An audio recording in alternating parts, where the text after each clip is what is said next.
amigo Braulio. Caião. 17 dias de coma, mulher, hein? 17 dias. Viu Jesus. É. Caião, eu fiz uma pergunta para você no intervalo, aquela hora, offline aqui, e é mais ou menos a mesma pergunta do irmãozinho aqui, tá bom?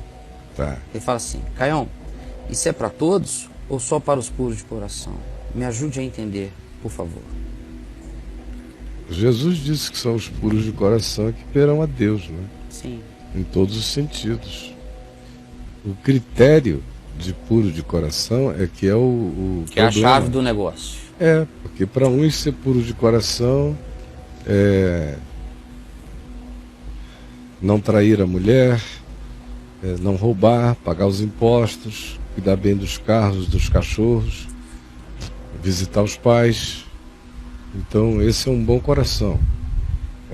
Para outro, o bom coração é, apesar de meio safado, ser generoso, capaz de doar, como a gente diz. Não, ele era complicado, mas também tinha uma virtude, tirava a roupa do corpo. Eu conheço um cara assim, cara.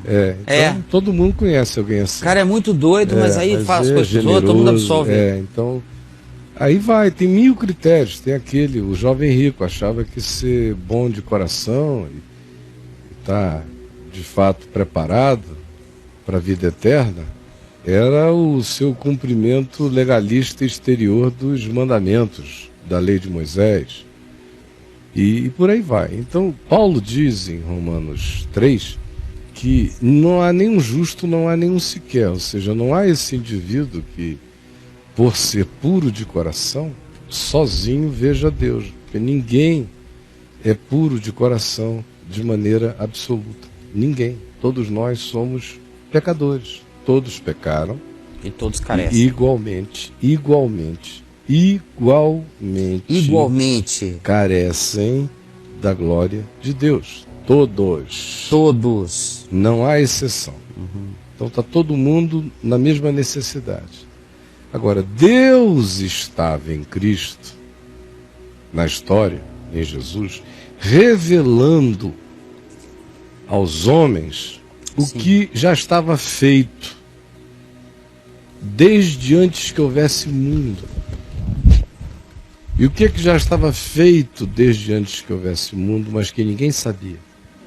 Nem os anjos, nem o diabo, nem o humano jamais soube. Sim. Até que fosse revelado como encarnação na história.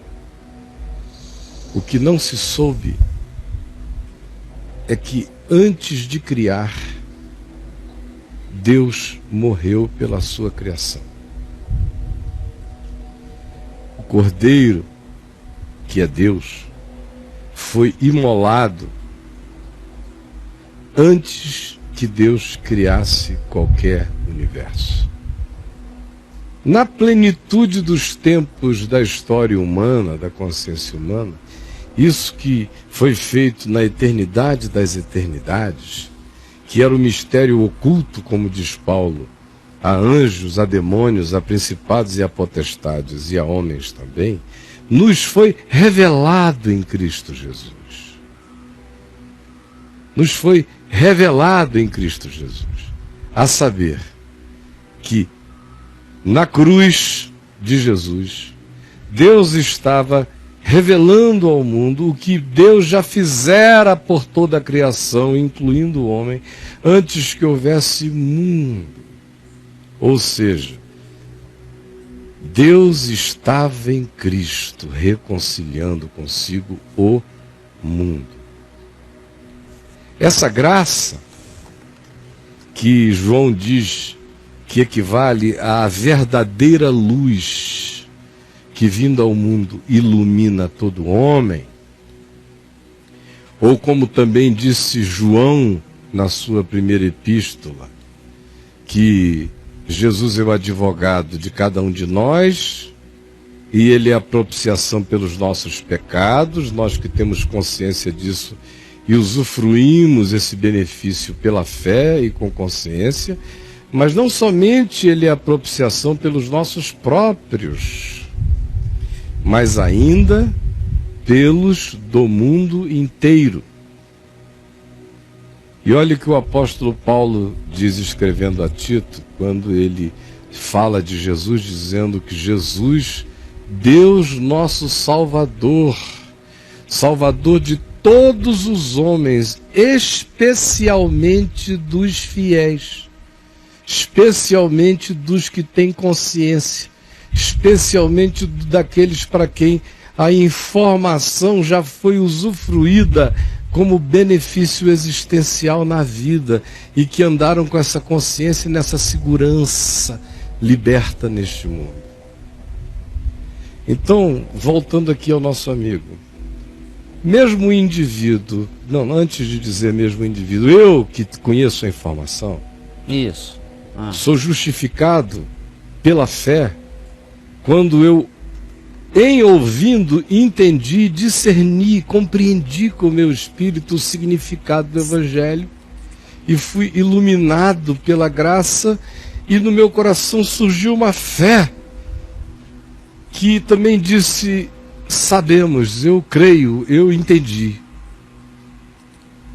Nesse instante, instalou-se dentro de mim a justificação consciente.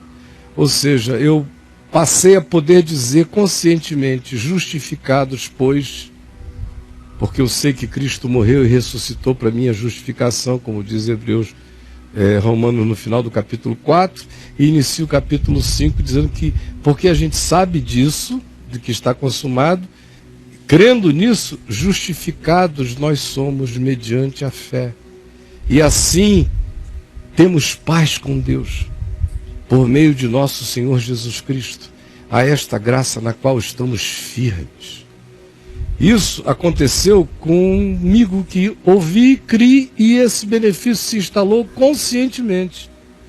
Então aquilo que Paulo disse, ele é o Salvador de todos os homens, mais especialmente dos fiéis, está se referindo a alguém que, tendo tido, por exemplo, a experiência de fé que eu tive, com a informação do Evangelho e com a fé que essa informação, energizada pelo poder do Espírito Santo, produziu em mim, criando a palavra e gerando no meu coração a semente que produziu a regeneração do meu ser e continua todo dia trabalhando e produzindo, eu fico entre aqueles que Paulo disse, ele é o Salvador de todos os homens, mas especialmente de quem tem essa consciência.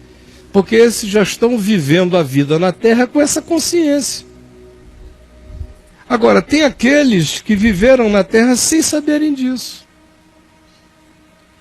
Meu privilégio é ir por todo o mundo anunciando a toda criatura que estávamos todos destituídos da glória de Deus, mas que Deus em Cristo reconciliou consigo o mundo. E que agora todo homem não precisa mais viver nenhum inferno sequer na terra. Como foi o caso daquela menina drogada, que viveu um inferno. Tomou uma dose de heroína aí no testemunhal, a primeira moça que apareceu. Sim, sim. Né? Destruiu a família, se desgraçou toda. Então não precisa ser assim. Você não precisa sair andando pelo inferno, porque alguém diria, mas e quais são os critérios? Não existem critérios humanos que possam alcançar a justiça, a luz, a santidade, a verdade e o amor de Deus. Não existem. Agora, o que eu vejo ali assim do ponto de vista humano, uma drogada toma uma overdose de heroína e cai na cara de um anjo do Senhor, que diz, não, você está nua, mas venha comigo, porque aqui isso não tem importância. O que eu vejo numa coisa dessa, numa manifestação dessa? Senão o fato de que a mulher começou a ficar daquele jeito depois de uma síndrome, uma depressão pós-parto, que destroçou a cabeça dela, a química dela.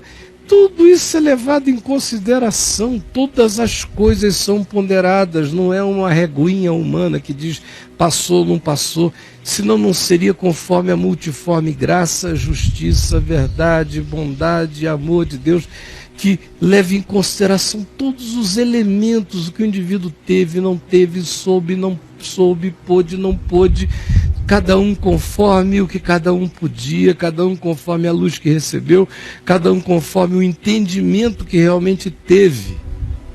Ainda que agora fica complicado é quando você vai entendendo de coração e vai rejeitando.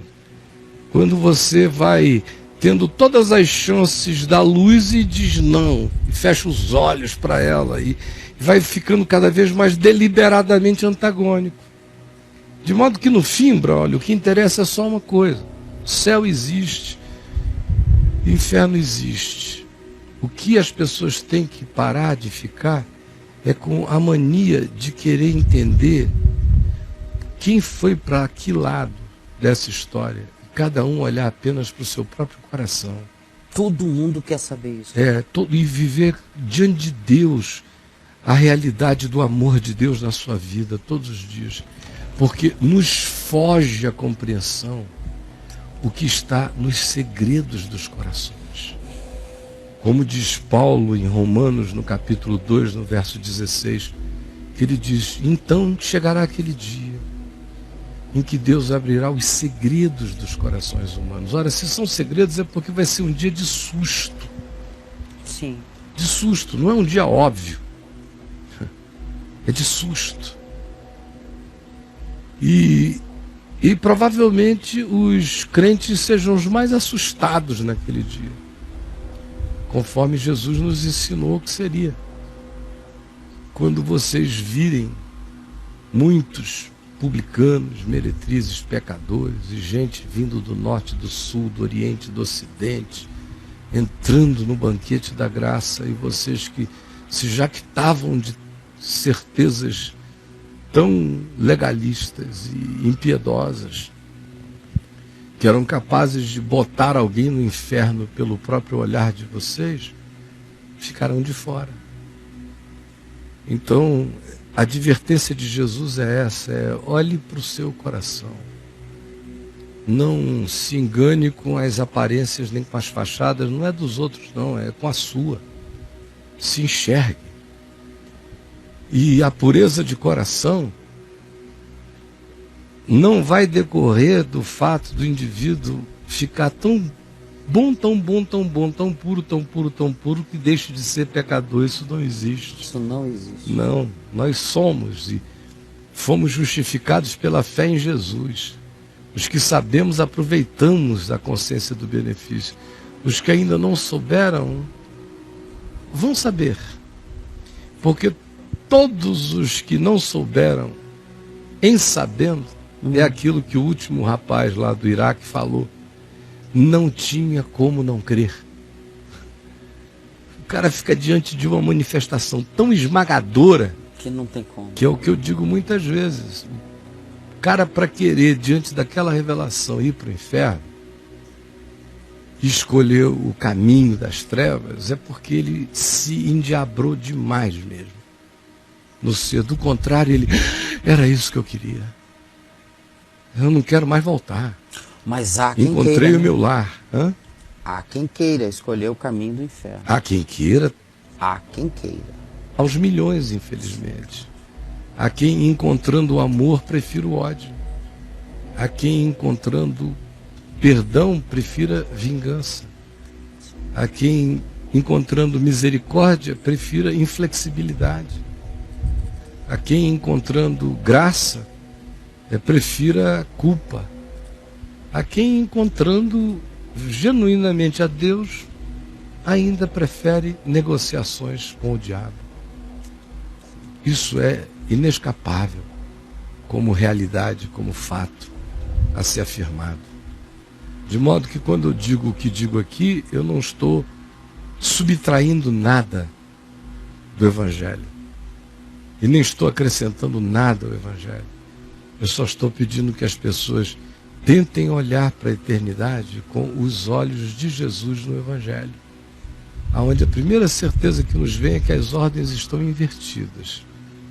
A segunda certeza é a certeza da surpresa. E a terceira certeza é de que quem acha que pode botar outros no inferno, em geral, é quem está batendo na porta do banquete do qual se privou enquanto mandava tanta gente arder na fornalha infernal.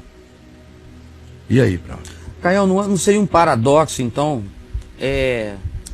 exatamente o que Jesus disse, que especialmente aqueles que creem, né?